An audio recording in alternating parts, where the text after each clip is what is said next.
We are drowning in news. Reuters alone puts out 3.5 million news stories a year. That's just one source.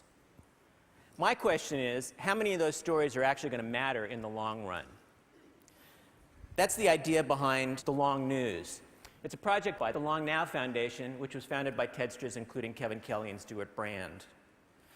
And what we're looking for is news stories that might still matter 50 or 100 or 10,000 years from now. And when you look at the news through that filter, a lot falls by the wayside. If you take the top stories from the AP this last year, is this going to matter in a decade? Or this? Or this? Really? Is this going to matter in 50 or 100 years? Okay, that was kind of cool. But the top story of this past year was the economy, and I'm just betting that sooner or later this particular recession is going to be old news. So what kind of stories might make a difference for the future? Well, let's take science. Someday, little robots will go through our bloodstreams fixing things. That someday's already here if you're a mouse. Some recent stories: nanobees zap tumors with real bee venom. They're sending genes into the brain. A robot they've built that can crawl through the human body. What about resources? How are we going to feed 9 billion people? We're having trouble feeding 6 billion today.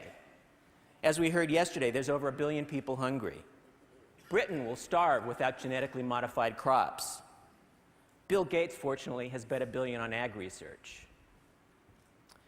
What about global politics? The world's going to be very different when and if China sets the agenda, and they may. They've overtaken the US as the world's biggest car market.